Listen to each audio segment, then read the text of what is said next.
Hürmetli kitap anlıqçılar, hozurunlarda 1984 namlıq romanның davamı. 9. bab. Winston harğınıdan şilimdek çaplaşıp ketdi. Şilimdek degan söz onun kallısıga tabiiyli kelgan edi. Hem hazırkı holatini obdalla ifadalab beralaydi. Onun bedeni meyve uyutmasidek yumshaq bo'p qolmasdan, yana uningdek yerim süzük bo'p qolgandek edi. Agar u qo'lini ko'tarib qarasa, quyosh nuri uningdan o'tib ketadigandek his qilib qoldi. Xizmat miqdorining jiq va ig'irligidan uning badandagi butun qon, limfa suyuqliklari iqib tugab, faqat teri, nerva, iskeletli qolgandek bo'lib qolgan edi. Sezgilarimi ziyoda sizimchan bo'lib ketgandek edi. Formasimi uning mo'risiga surilib, bearam qilyotdi. Yo'lda mangsimi puti og'riydi. Hatta olqalarini ichib, yumushmi bir jafoliq ishga aylanib qolgan edi. 5 kunning yoqi 19 soatdan ishlayotdi. Ministerlikdagi boshqalarmi shundoq edi. Mana endi bu aldirash xizmatlarmi bir qator oxirlashgan. Atdegangacha qiladigan hech qanday xizmatmi yo'q edi. U 6 soatni maxfiy uvusida, qolgan 9 soatni uydagi karvatda o'tkazalaydi. Hozir tushdan keyin havo bakli issiq edi. U Charlton apandining uyiga boradigan bir tor mehnat ko'chada ketyotdi. Yo'lda ketayotgach, bir ko'zi chorlug'uchilar edi. Shundaqdimi uningda bugun tushdan keyin ansirgidek hech kim yo'q, hech ish bo'lmaydi degan bir tuyg'u bor edi.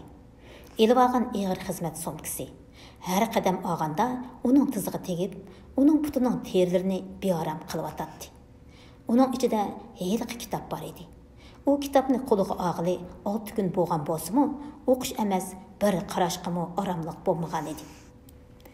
Nafrat haftasining 6-kuni namoyish, nutuq, vaqirash-jaqirash, naqsha, kanay dumboqlarning yangrishi, marshqa dassash, tanklarning gurildab menishi, aeroplan paratlari, osmonga tatilditib o'q etishlardan keyin bu umumiy asabiylik shundoq bir pallaga yetdiki, agar nafrat haftasining oxirgi kuni darg'a isilgan 2000 yevro osiyolik mahbuslar qo'yib beriladigan bo'lsa, xaloyiq ularni qiymi-chimi qilayotgan bo'ladi. Dal mana shu paytda Okeaniyaning Yevro Osiyo bilan emas, balki Sharqiy Osiyo bilan urushda ekanligi, Yevro Osiyoning ittifoqdosh ekanligi jakarlandi. Albatta, bundaq bir o'zgarishning bo'lganligini hech kim ochiq e'tirof qilmadi.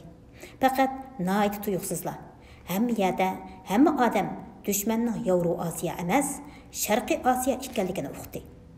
Bu jakarlanganda Winston Londondagi bir markaziy maydondagi bir namoyish qatnashyotdi. U chog'i kecha bo'lib, oq chiroq va qizil bayroqchilar hamma yerni yo'rtib atgan. Maydon necha ming odamga to'shib ketgan edi. Maydonning bir bo'lagida ishpiyonlarning formasini kiyib olgan biror ming maktab bolasi bor edi. Qizil raxt tortib yasalgan sahnada ishki partiyaning bir notiqi yuksak hayajonda ommaga bir nimalarni so'zlayotdi. U uchugi kichik, ammo bilaklari uzun, cho'ng taqir boshlarida bir necha tal tukdan boshqa hech nima yo'q odam edi. Bu pakinak sahnada g'azabdan titrab ketgan. Bir qo'lida mikrofonni ching siqimdib olgan. Yana bir o'riq bilikining uchidagi yelpigishdak olqalarini havoda qattiq silkib, kanaydan yangrab chiqayotgan metalsimon ovozi bilan dushmanning qirg'inchiligi, buzg'unchiliklari, puhralarni bombalag'anligi, kedishimlarga xiloflik qilganligi, mahbuslarni xo'rlaganligi, bosqinchilik, tajovuzchilik qatorliq inson qalbidan chiqqan jinoiy qilmishlarni chin qilib so'zlayotdi. Uning so'zlarini anglab ishonmay turolmaydingiz. Birdamdan keyin sizmi asabiylashyapdingiz. Pastiki ammo g'azabdan qaynab ketgan pat-pat sahnadagi notiqning ovozi, pastiki necha ming ammaning yovaylarcha g'azab nafratdan to'lg'an ovozlarining ostida qoladi. Hammadan bakrak asabiy, yovoyi ovozlar avu maktab bolalaridan kelyotdi. Bu nutq biri oldirabla sahnaga chiqib, avu paynakning qo'liga bir parcha qog'ozni tutqizib qo'yg'icha, taxminan 20 minut atrofida davomlashdi. U so'zini to'xtatmasdan Qog'ozni ochib o'qidi. Uning ovozi harakatlaridan hech nima o'zgarmadi. Nutqining mazmunimi o'zgarmadi. Faqat ismlarla almashdi. Hech qanday askartish berilmasimi, ammo tezli buni tushundi. Okeaniya Sharqiy Osiyo bilan urushda. Cho'ng bir pat-paraqchilik boshlandi. Maydondagi barliq bayroqchilar, tashviq plakatlari hammasi xato edi. Ularning yarmidan ko'pragida dushman emaslarning bosh rasmi bor edi. Bu bir maqsadlik buzg'unchilik edi. Goldsteinning odamlari harakatda edi. Maydonda cho'ng bir isyonda ko'rinish zohir bo'ldi. Tomlardagi tashviqot rasmlari so'yilindi. Bayroqlar yetilib, dastlab chaylandi. Bola ishpiyonlar noit chaqanliq bilan o'g'za turxunlarga yomishib chiqib, bayroq xodalarini elbatdi. Bularning hammasi faqat 2-3 minut ichida tamom bo'ldi. Sahnadagi notiq texicha bir qo'lida mikrofon, yana bir qo'li havoda. Oldiga engishgunicha so'zni davomlashtiryotdi.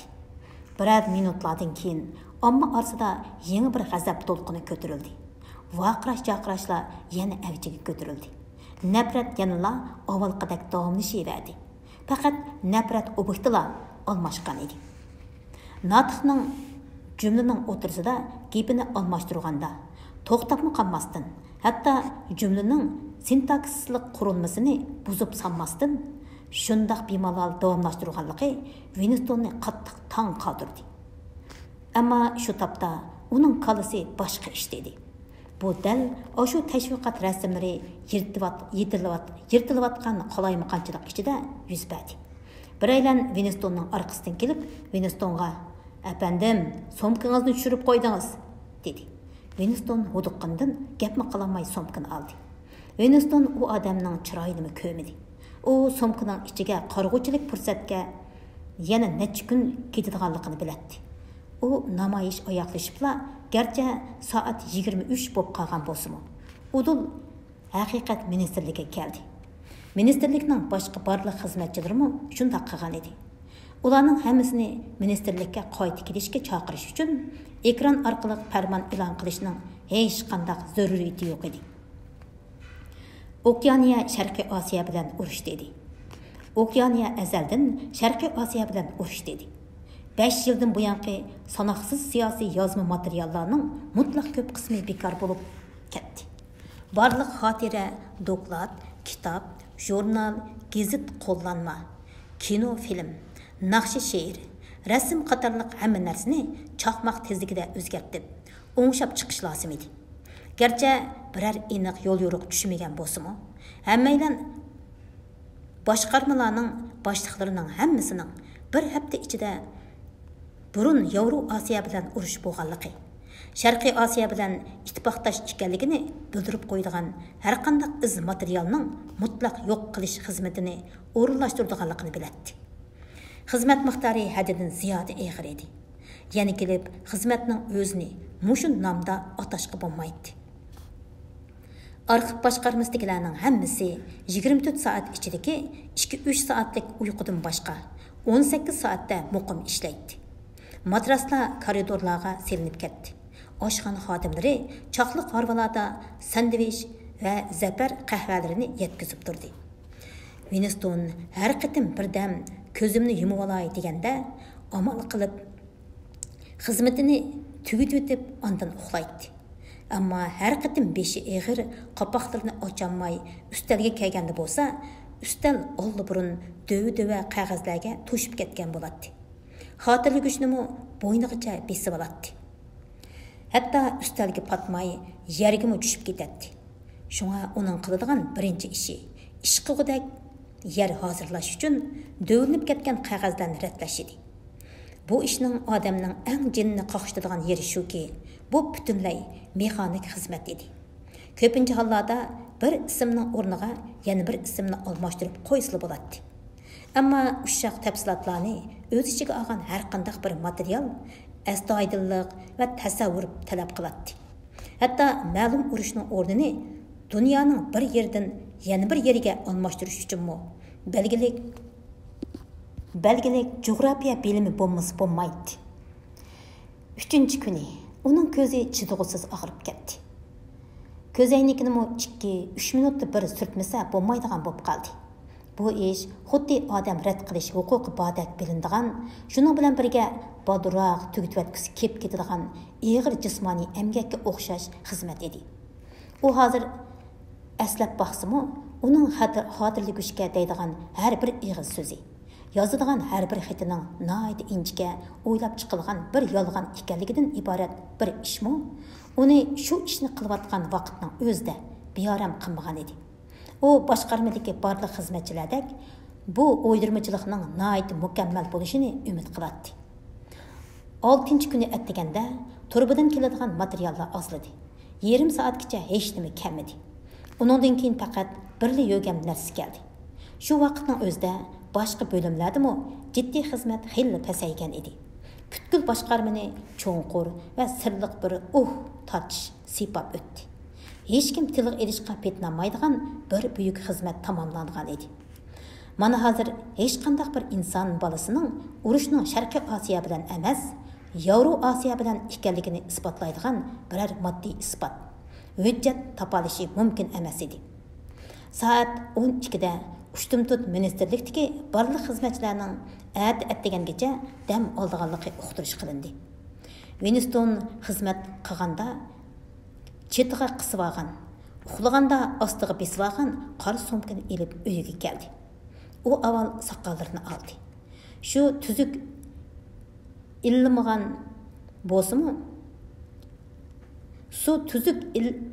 bo'lsa-mu, tas qoldi. Munchidilla uxlab qoldi. U palampaydan ustidagi hujraga chiqqanda bo'g'imlari g'irislab ketdi. U harg'in, ammo uyquliq emas edi. U darizini ochdi va kichik maynat o'choqqa suv qaynatish uchun o't yoqdi. U qahva damlamoqchi edi. Juliyaning keladigan vaqti bo'lib qolgan edi. U heliqi yulanchilik o'rindiqda o'tirib qora somkani ochdi. U kitobni o'qimoqchi edi. U qora muqobiliq, ig'ir kitob bo'lib, to'planishimi qo'polroq edi. Tüplanishimi qo'polroq edi. Muqovasida ya avtorning ya kitobning ismi yo'q edi. Kitobga besilgan xatlarmi sal boshqacharoq edi. Varaqlarning burchaklari qatlashib ketgan, tüplangan joylari bo'shab ketgan edi. Nurg'un qo'ldan o'tganligi chiqib turadi. Bosh betdala munda xatlar turadi. Oligarxiyalik kollektivizm haqida nazariya va amaliyot. Emanuel Goldstein. Winston o'qishni boshladi. 1-bob. Nodonlik qudratdir. İnsanlar tarixni xotirlagan davrlardan, bo'libmi yangi tosh qurollar davridan boshlab, insonlar jamiyatida yuqori tabiqa, o'rta tabiqa va tuvan tabiqadan iborat 3 tabiqa odamlar turkumi mavjud bo'lib keldi. Ular yana o'xshamagan nurg'un kategoriyalarga bo'lindi. Ularning ismi, soni, bir-biriga tutgan pozitsiyasi o'xshamagan davrlarda farqli bo'lib keldi. Lekin jamiyatning tub qurilmasi o'zgarmadi. Xuddi giroskop ikki tarafga qanchalik og'sin, yanala o'zining tangpungliqini saqlagandek. Jamiyatda davomli cho'nqur inqilob va asliga keltirib olib bo'lmaydigan o'zgarishlar bo'lib turgan bo'lsa-mu, tubki andiza shu peti saqlanib keldi. Bu 3 tabiqaning maqsadi kelishtirgil bo'lmaydigan darajada ziddiyatlik edi. Winston o'qishdan to'xtadi. U faqat o'zining shundoq aromida o'tirib kitob o'qiyotganligidan bir huzurlanish maqsadida to'xtagan edi. U yolg'iz edi. Ekran tingshug'ishlar yo'q edi. Pat-pat ansizlikdan u yoq bu yoqqa qarab musammaydi. Kitobnimi oromida varaqlaydi. Yozning yiqimliq shamili uning mangzini siypab o'tadi. Yiroq bir yerlardan bolalarning to'lashgan ovozlari onda munda quloqqa kirib qoladi. Uyda tomdagi soatning shikildishidan boshqa ovoz yo'q edi. U yulanchilik o'rindiqqa obdalla cho'kib, putlarini taxtaga ilib joylashdi. Bu bir cheksiz baxt, oxirlashmas adabiylik edi. U tuyuqsiz cho'qim qayta o'qimasi bo'lmaydigan bir kitobni qo'liga olgandek, xohlagan bir yerini ochdi. U 3-bobni ochgan edi. U yana o'qishni davomlashtirdi. 3. bab. Tinchlik urushdir. Dunyoning darajadan tashqari 3 cho'ng davlatga bo'linib ketadiganligi 20 asrning o'ttirlarida faraz qilib bo'ladigan ro'shan bir amaliyat edi. Yevropani Rossiyaning, Angliyani Amerikaning yutilishi bilan Yevro-Osiyo va Okeaniyadan iborat ikki kuch shakllandi. 3-chi kuch Sharqiy Osiyo bo'lsa, qolaymaqan urushlardan necha yillar keyin ondan maydonga keldi. Bu 3 davlat orasidagi chegaraning ba'zi yerlari muqim, aniq edi. Ba'zi joylari bo'lsa, urush vaziyatining o'zgarishi bilan o'zgarib turadi. Umuman aytganda, hammasi e'tirof qiladigan jo'grafiyalik chegara mavjud edi. Yevro-Osiyo butun Shimoliy Yevropani, Yevro-Osiyo cho'ng quruqligini toki Bernik bo'g'izgacha o'z ichiga oladi. Okeaniya 2 Amerika qit'asi, Atlantik okeandagi orollar, Britaniya orollari, Avstraliya va Shimoliy Afrikani o'z ichiga oladi. Sharqiy Osiyo bo'lsa, territoriyasi nisbatan kichikroq. G'arbiy chegarasimi bir qadar turoqsiz bo'lib, u butkul Jungo, Yaponiya, Janubiy Osiyodagi davlatlar, Mong'oliya, Manjuriya va Tibetlarni o'z ichiga oladi. Bular 25 yilning yoqi bir-biri bilan urush ichida edi. Heli A bilan B birlashib C'ga qarshi urush qiladi. Heli C A bilan birlashib B'ga qarshi urush qiladi. Ammo urush 20-asrning boshidagidek bir-birini undaq uzun-kesil yo'qotadigan xarakterda emas edi. Bu faqatla bir-birini to'liq betjit qilishga qodirati yetmaydigan davlatlar orasidagi cheklik maqsadlarni ko'zlab qilinadigan urush edi. Bu urushlar aniq bir moddiy nishon yoki ro'shan ideologiyalik farq tufaylidan bo'lmaydi. Ammo bu hargiz bu urushlar undaq qonliq vahshiy emas. Urushda xeyli rahim shafqat mavjud deganlik emas. Dal aksicha. O'xshashlar hamma davlat urush asabiyligining hukmronligi ostida edi. Bosqinchilik, bulangchilik, bolalarni qirg'in qilish, o'g'illarni qul qilish, asirlarni tirik ko'mish va qaynitib o'ltirishdek ishlar normal sanaladi. Hatto bu ishlar dushman tarafdan emas, balki o'zi tarafidan sodir qilingandimi, madihiga loyiq ish hisoblanadi. Ammo bu urushlarga noiti yaxshi mashqlantirilgan, noiti oz sondagi olayli xodimlar qatnashadigan bo'lib, urushdagi o'lish yorilishmi ozroq bo'ladi. Agar urush bo'lib qolsa-mu, nada bo'lganligini fuqarolar asosan bilmaydi. Yoki faqat dengizlardagi strategik o'rinlarga o'rnashtirilgan laylama istehkomlar atrofida bo'ladi. Davlatlarning ichidagi urush bo'lsa, faqat yemak-ichmak yoki boshqa iste'mol buyumlarining qis bo'lishi va pat-pat tushib turadigan raketa bombalarning vayronchiligi edi. Buningdimi undaq jiq odam talofatga uchramaydi. Amaliyotda urush o'z mohiyatini o'zgartgan edi. To'g'rirog'ini aytganda, urush qo'zg'ashdagi muddao o'z nishonidagi muhimlik tartibini o'zgartgan edi. 20-asrning boshida yuz bergan urushlardagi kichik muddaolar hozir bosh muddaolarga va asoslanadigan bosh prinsiplarga aylangan. Hozirgi urushning mohiyatini tushunish uchun ittifoq tuzishish garchi davlatlar orasida davomli olmishib tursa-mu, urush yanala o'zgarmagachga, boshda cho'qim bu yerda hech qaysi tarafga nisbatan o'zil-kesil g'albining asla mumkin bo'lmaydiganligini tunib yetish kerak. Birasi bilan ittifoq tuzishgan taqdirdami, hech qaysi taraf bir-birini to'liq bo'ysundirolmaydi. Ularning kuchimi asosan tanglashib qoladi. Tabiiy muddao to'saqlarmi nihoyat mustahkam. Yevro-Osiyo o'zining poyonsiz zimini bilan obdan qo'g'dina oladi. Okeaniya bo'lsa, Tinch okean va Atlantik okean orqali o'zini mudofaa qila oladi. Sharqiy Osiyo bo'lsa, o'zining munbat tuprog'i va ishchan aholilari orqali o'zini saqlab qala oladi. Ikkinchidan, bu yerda urushga pilta yoki nishon bo'ladigan moddiy manfaat yo'q. Hamma davlat o'z-o'zini qamdaydigan iqtisod qurilmasi qurib olgan bo'g'ashqa, ilgirki hayot mamatga chetishliq bozor, boyliq tolishib urush qilish endi o'z ahamiyatini yo'qotgan. Bütün davlatlarning zimini haddidan ziyoda kengri bo'g'ashqa, Hammasi o'ziga keraklik tabiiy boyliqlarni o'z chegarasi ichidanla ola oladi. Agar bu urushlarning bir moddiy nishoni bor deyilsa, u bo'lsa-mu emgak kuchi talashishdir. Uşçular dövlətinin çegrisiga tutuşidigan. Uşçular dövlətinin çegrisiga tutuşidigan hech qaysi dövlətga təvə emas. Tangir, Brazvilli, Darwin və Şangan qatarlıq 4 rayon yer şari nüfusunun 5-dən 1-ni təşkil qıldı. Muşu rayonlarni və şimali muz quruqluğunu talışış üçün bu 3 dövlət daim bir-biri bilan tirkishib turdi. Əməliyyatda bulardan heç qaysi bu rayonlarni əməli kontrol qılanmaydı. Bu rayonlarning bəzi joylari davamlı qo'ldan qo'lga o'tib turdi və uni faqat ushtumtut hujum bilanla besvaqili bo'ladi. Shu sababdanmi ittifoqdoshlik davamlı olmashib turdi. Bu rayonlarda kan boyliqlari mo'l bo'lib, uningdan boshqa yana kauchuk degandek intayin muhim ziroat mahsulotlari chiqadi. Kauchuklarni soğuq rayonlarda pishiqlab ishlashning tannarxi yuqori. Hammadan muhimi bu yerlarda tugumas arzon emgak kuchi bor. Qaysi davlat Shimoliy Afrika, O'rta Sharq, Shimoliy Hindiston yoki Indoneziya taqim orollari qatorliq joylarni egilib olsa, necha yuz million arzon va ishchan emgak kuchiga erishalaydi.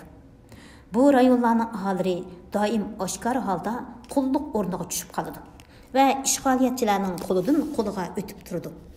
Və bu ahalilar ularning orasidagi texmi ko'p zimin, texmi ko'p əmgək kuchi qo'lga keltirishni maqsad qilgan harbiy hozirliklar musobaqasida xuddi ko'mir yoki neftga o'xshash sarf qilinadi. Bu jarayon xuddi bir davriy halqadek uzilmasdan takror davomlashadi. Şunisi diqqatga sazaverki, urush hargiz yuqorqi rayonlardan halqib ketmaydi. Yevro Asiyaning urush fronti doim O'rta dengiz va Kongo o'ymonligi orasida bo'ladi. Hindi okean va Tish okeandagi orollar doim Okeaniya va Sharqiy Osiyoning qo'lida almashib turadi. Sharqiy Osiyo bilan Yevro Osiyoning orasidagi Mongoliya bo'lsa azaldan tinchimaydi. Ikki qutbdagi adamizat o'tiraqlashmagan kengri rayonlar to'g'riliq bu 3 davlat o'zining egilik huquqini da'vo qilishidi. Lekin bu 3 davlatning kuchi asosan tangpon. Bu davlatlarning markaziy rayonlari bo'lsa, urush o'tidan yiroqda.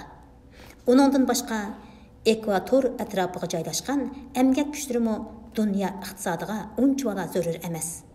Ularning ishlab chiqarganlari faqat urush qila ishlatiladigan bo'g'ashqa, iqtisodga tuzuk foydasi yo'q. Urush qo'zg'ashning maqsadi ikkinchi qitim texmi yaxshi urush qo'zg'ash ustunligiga ega bo'lish uchundir. Qo'l qilingan aholilarning emgaki orqali bundaq urushning yoritilishi texmi tezlashidi. Agar bu emgak kuchlari mavjud bo'lmagan taqdirdami, dunyo jamiyatining qurilmasi va bu qurilmaning davomlashishi hech qanday ta'sirga uchramaydi. Hozirgi zaman urushining tüp maqsadi qo'sh tafakkur prinsipi bilan birdaklikni saqlagan bo'lib, urushning maqsadini ishki partiyadagi rahbarlar bir vaqtda ham biladi, ham bilmaydi. Kishilarning turmush saviyasini yuqori ko'tarish bo'lmasdan zavod ishlab chiqargan mahsulotlarni ishlatib tugatishdir.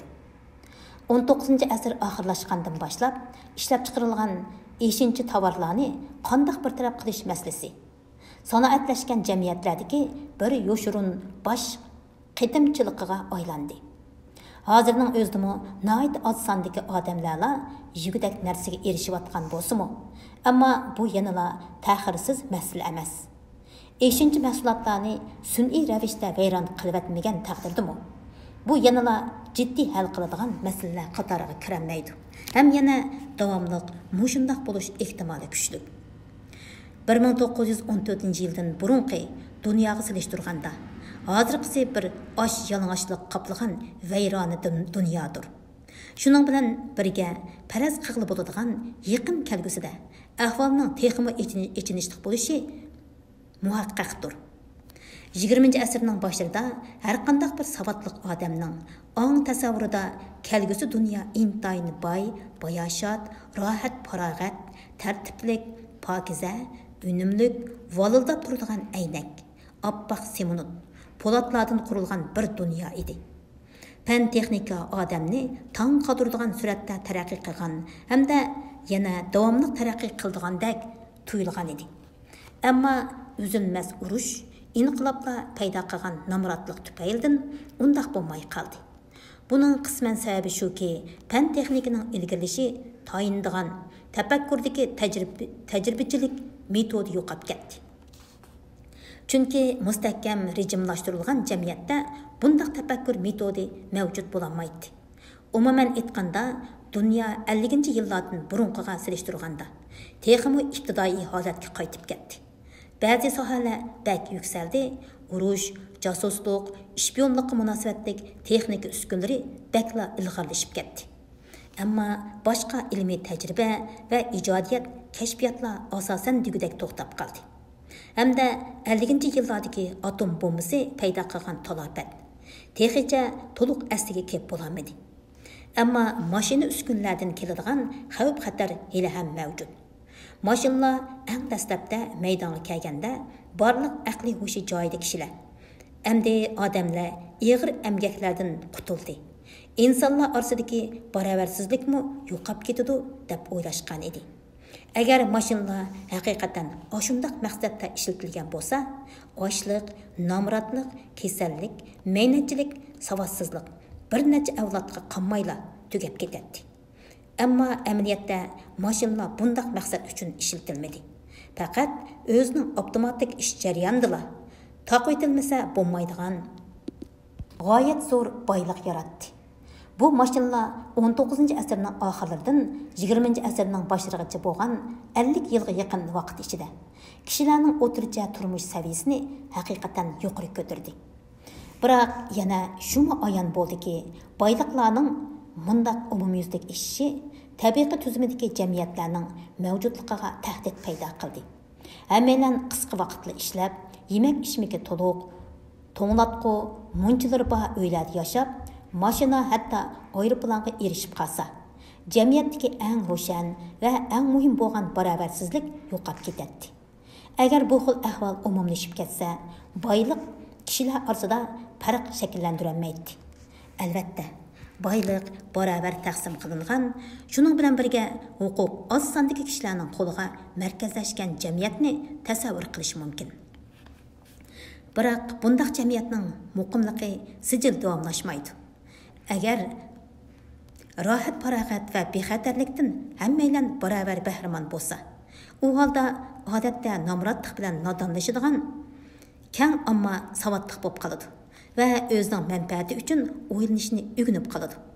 Navoda ular shunday qilib qolsa, ular jamiyatdagi heliqi imtiyozliqlarning amniyatda hech qanday bir roli, ahamiyati yo'qligini tunib yetadi-da, ularni supurib tashlaydi. Uzoq tarix jarayonidan qaraganda bir oligarxiyalik jamiyat faqat nodonlik va nomrodlik asosida mavjud bo'la oladi.